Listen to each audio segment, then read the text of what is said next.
Right, this is the Super Morning Show on Joy 99.7 FM. And before we get into the political discussion between reps from the NPP and NDC, this morning we're joined by the Minister of Lands and Natural Resources and Member of Parliament for Damongo, Samuel Abu Jinapor. Good morning, Honorable Samuel Abu Jinapor, and thank you very much for joining us. Yes, sir. Good morning, and very good morning to your cherished listeners and viewers. Great. So, thank you for having me. We're glad you're able to join us. So there's been a lot of conversation about state capture, particularly when it comes to land. And over the course of the week, you've had to issue a statement. But the Member of Parliament for North Tongue, who had alleged these things, has responded. And he talks about how you have been disingenuously selective and totally silent on the following cases of blatant state capture, which he's consistently spoken against in and outside of Parliament. He talks about the demolition of the Bulgarian embassy in East Cantonments, the demolition of properties belonging to the Nigerian High Commission, the loss of Labadi Beach Hotel's beachfront to former NPP chairman Freddie Blaisons, the opaque attempted sale of 62.14 acres, portions of the Ghana Prison Service barracks, land located near Dankwa Circle roundabout. And he talks about how you sought to seek refuge in the Park and Gardens land in Wa and commends the Minister of Local Government. How do you respond to, the latest in response to your clarification? Well, thank you so very much, and thank you for the opportunity to join this very important and consequential conversation. I, as the Minister responsible for land, I welcome this conversation. I welcome the scrutiny. I think it is the only way we can manage and exploit the lands and natural resources of our country in a manner which will serve the Ghanaian people, who, by the dictates of our national constitution, are the owners of these resources. So this scrutiny or call for transparency and all of that are absolutely in order, and I wholeheartedly welcome that. Secondly, I did respond to the specific allegations which were brought to my attention. There was an allegation, very categorical allegation, that the Parks and Gardens lands in a cantonment had been sold to MPP cronies. I established that it had not been sold to MPP cronies. It was actually not sold under President Akufo-Addo. It was sold specifically on 29th November 2016 through a 50-year lease. So the suggestion that this is evidence of state capture because this land was sold by President Akufo-Addo's administration and sold to MPP cronies is not correct. The second allegation was that judges, land which had accommodation, housing judges, had been sold to MPP cronies, and that is another evidence of state capture. I said no. It was not sold to MPP cronies. It was sold to a company called Friends Company Limited. If anybody is interested in the political affiliation of the promoters or owners of Friends Company Limited, they can check that out. That would be their own way of establishing that. But I will not go into that. But it was sold to a company called Friends Company Limited. And that company bought the land as far back as 2015. And I went on and on. So the point I'm making is that I responded to specific allegations. Some more have been mentioned. I will try to respond to some of them in the course of our conversation. But if there was a need, I will respond to each one of them copiously and comprehensively, as I did in respect of the 4 allegations. In the case of the WA one, I did indicate that it was sold in 2019, which was under this administration. I did put out the justification which was given at the time for the sale, and I never, I was so transparent. I put the facts out, and that is what I do. I just put the facts out. So that's point number 2. Point number 3, Winston, and I think it's important that people like your good self will guide the conversation properly. Winston, the moment we descend into the arena, if you allow me to say this, the very unhealthy, the very unproductive, and the very cheap arena of political point scoring. You sold this land, you sold that land you are engaged in state capture, you are engaged in this and that, just to whip up public sentiments against the government or against the political party, a particular political party for political gain. Instead, we will lose the value that we will derive out of this very important conversation. Because where I sit, all governments have sold public lands. I have a whole list of people, of companies, of lands which were sold under President Mohammed's era from 2013 to 2017. So many of them, hundreds of acres of land in prime areas of Accra, cantonment, chain homes, you name it, so many places in Accra where lands were sold. President Mills's era, some lands were sold. And I'll use the word some. President Kufuor's era, lands were sold. President Rawlings's era, lands were sold. So once you get into that arena to say, Akufo-Addo's time, this number of lands were sold. President Mohammed's time, this number of lands were sold. You lose the point. Then you are engaged in political point scoring. Then I can then come out with a list of MPP, NDC functionaries, of NDC former ministers, of companies, of individuals who bought state lands or who bought public lands under President Mahama, and then draw the hasty and healthy conclusion that President Mahama was engaged in state capture. That will not help the discourse. Fourthly, and I say this reluctantly, and I also say this in context, and I want your listeners and viewers to process it in context. We are required to preserve public lands. We are required to ensure that the management of our public lands are done in the interest of the Ghanaian people. But I want to respectfully submit that the sale of a public land or the lease of a public land or the dealing in of a public land with a third party in and by itself is not necessarily wrong. It is normally how it is done, the purpose for which it is done, the value the state derives from that. I'll give you an example.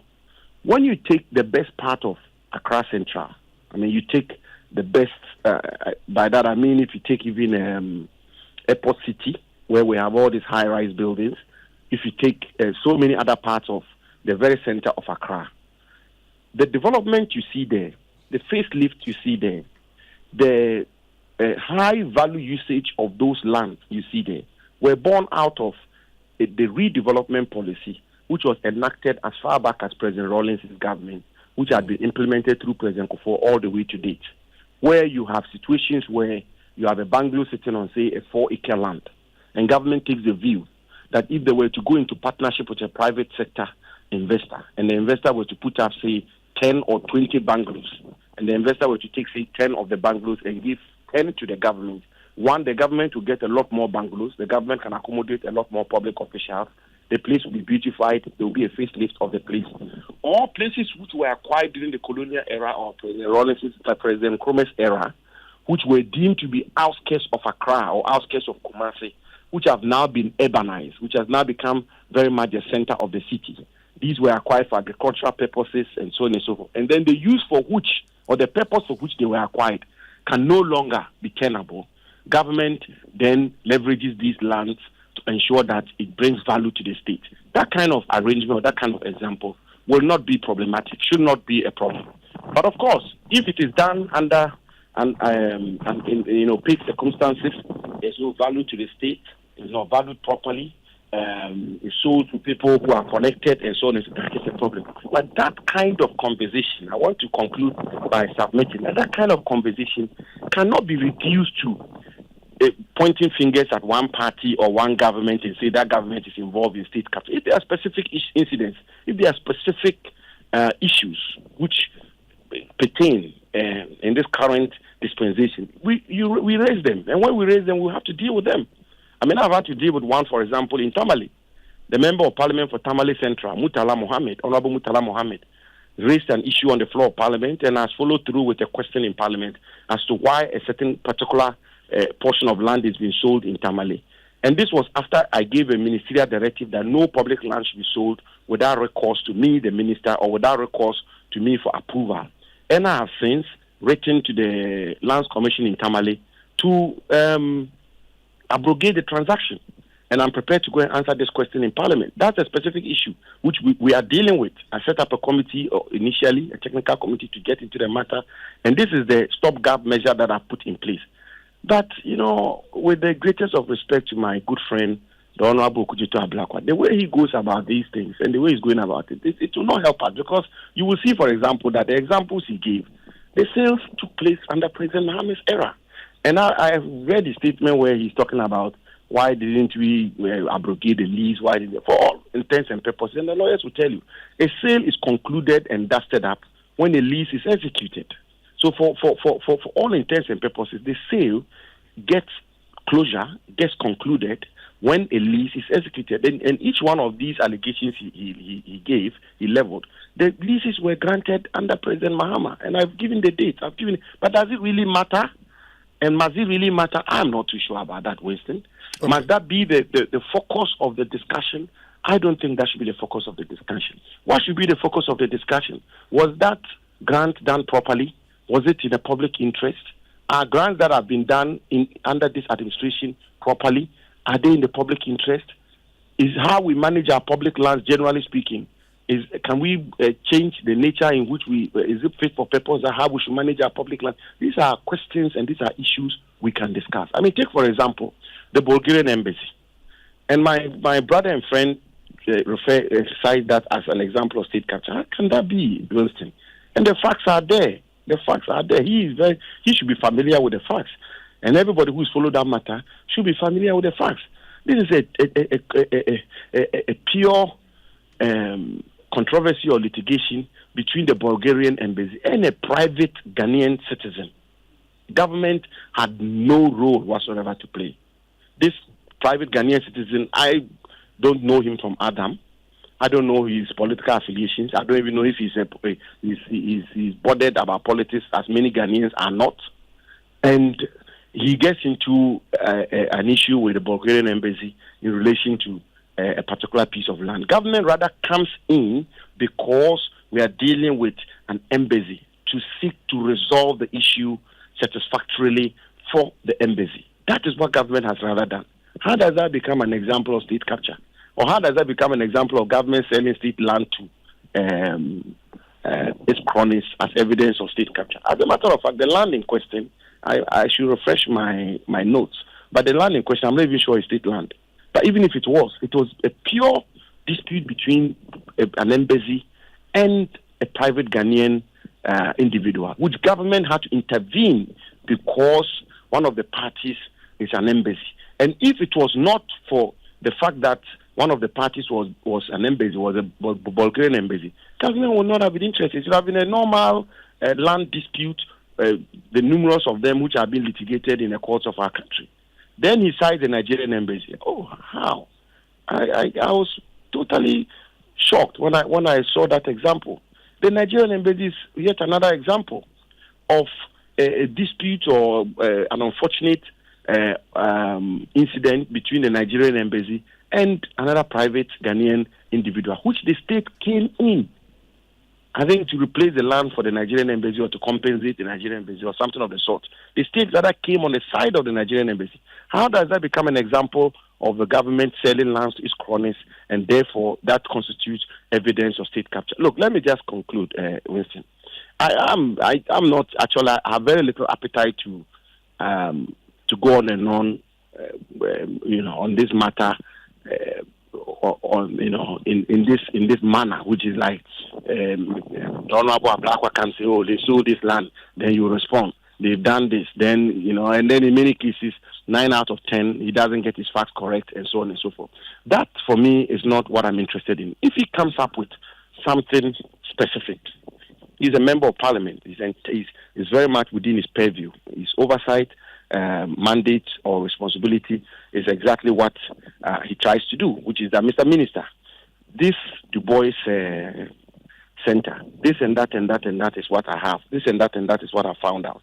You file a question in parliament. And talking about the DuBois center, what is the agreement relating to that center? I will be very happy to collaborate for us to protect the public interest if the public interest is being compromised. But, say this and that state capture, the government is looting our lands and the rest. I think that there is a desperate attempt to replay 2008, where there was this,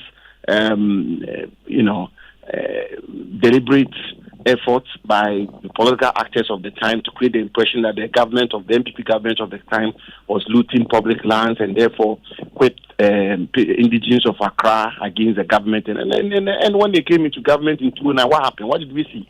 Yes, but I'm not for that. If we can have a substantive, constructive, productive conversation about the protection and management of the public lands of our country, I'll be very happy to do that, because that's exactly what I have been working for the past 3.5 years since I've had the privilege to be Minister for Lands. Yes, I'm asking the question, what are the agreements concerning the renovation of the DuBois Center? If you look at my statement, I did comment on the DuBois Center. Yes. And I deal with records with the greatest of respect. What I do is that I deal with records. And the repository of records relating to lands is the Lands Commission.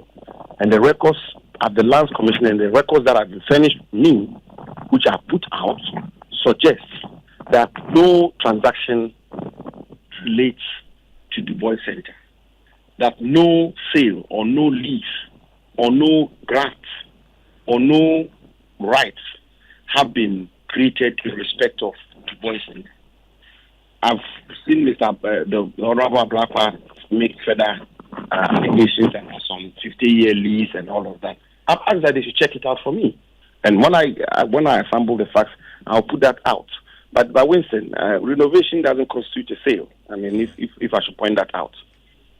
Well, since you say you're going to check that out, you do check that out, and like you say, it'll be important to get in studio one of these days to have an extensive conversation on it, because it'll be important to find out, for instance, whether the management of the state land itself has been fit for purpose. And there are those who say there should be transparency, for instance, when it comes to the lease or the sale of state lands. Do we, for instance, have a plan as to the disposition of these state lands? What's the plan going for? Within the next 5 to 10 years, what lands do we plan to redevelop and for what purposes? Are these things that are readily available that can be seen and checked by Ghanaians? Look, these are very legitimate questions you've asked, and these are very important issues you've put on the table. And now I'll be very, very happy to step forward for us to have this conversation. As a matter of fact, as I speak to you now, we're in close collaboration with Daily Graphic to organize a national symposium on land administration in Ghana. And sometime in August, that conversation will take place. And I'll be happy to have Joy FM or Multimedia come along for us to have this conversation. This is absolutely important. As I've said many, many times, these lands are not for Minister Jinapor or President Akufo-Addo per se. These lands are for the Ghanaian people.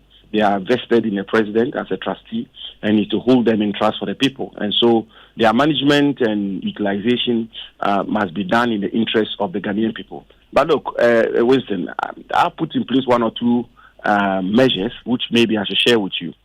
In the past, when state lands were being granted, they were granted without the express written approval of the minister. Since becoming minister, on the with the approval of the president, I have since issued a ministerial directive which says that no public land should be leased whatsoever anywhere without the express written approval of the Minister for Lands. And so in my era, you can or you should be able to assemble all state lands which have been leased or granted, the justification for them, and it should be on record. And any such grant which is without the minister's approval is deemed null and void, which is why I gave the example of Tamale, which is why I said I have to send a directive to vitiate the transaction which Honorable Mutala Mohammed raised on the floor of Parliament. So that is actually some stopgap measure which is brought some sanity to the administration or the management of state land in our country. And my office is inundated and littered with applications across the country, from Volta region, from Upper East, from Upper West, asking for my approval for them to grant one state land or the other, and they are piled up there. So it seems to be working. Of course, we can do better. Of course, we can re-examine the system we have in place, and as you rightly put it, we can make it more fit for purpose. Finally, land administration in general, a lot of reform is taking place at the Lands Commission in terms of the search regime, which exists in the Lands Commission, has seen a tremendous reform for the better. In terms of the records keeping of the Lands Commission, introducing digitization technology to ensure that we codify and digitize the records of the Lands Commission. A lot of work is being done. The infrastructure capacity of the Lands Commission itself is improved tremendously. As I speak to you, I commission our office for the Greater Accra Regional Lands Commission. Sometime first week in October, we are commissioning a multi-purpose 8-story national headquarters for the Lands Commission with a data center which is fit for purpose. One of the biggest data centers in our country is going to be commissioned on that particular day. So a whole lot of work is being done. We are not where we should be yet, but it's work in progress. I'm happy to engage various stakeholders. I'm happy to learn from the experts and the pundits and all of that. I'm happy for people to expose wrongdoings or things that are not right or things that are going wrong in respect of land administration, for us to take a look at them. I give you the example of the French oil one, for instance. The Chief Justice is convened several meetings which I've attended, and we are cooperating fully. At an instance, we set up a technical committee which the Minister of Lands has a representative on to delve into that matter to find a solution to that particular issue. It is a matter that is pending, which we are trying to find a solution to, because as I say, the person has gotten a lease as far back as 2016. That was 2 weeks to the general election, 29th November. A lease was granted to this man. And if you allow me, in my hometown, they say that when you fall, do not look at where you're falling. Look at where you stumbled. And the real problem we are dealing with, the root of it, was this lease which was granted to French Oil as far back as 29th November 2016. That was when the land was sold. 3 years. And so, look, the invitation you've extended to me is a very welcome one, and I wholly welcome that invitation. And I'm happy that I've even had the opportunity to have this conversation with you. Let's continue with it for the good and betterment of our country. Okay, thank you very, very much, Honorable Samuel Abu Jinapor. But talking about those who have bought lands, the feeling I get from Ghanaians is that these are state lands, and so whoever has bought it, the list should be made available for all to see. And I'm sure you wouldn't mind doing that. I wouldn't mind at all. At all. So since you subscribe to that, we'll come back to you like you've admitted. Next week, we probably should have another conversation on this, and we can have everything and have a conversation about it. Thank you very much. It will be great, and I'll be happy to come to your studios for us to resolve this matter.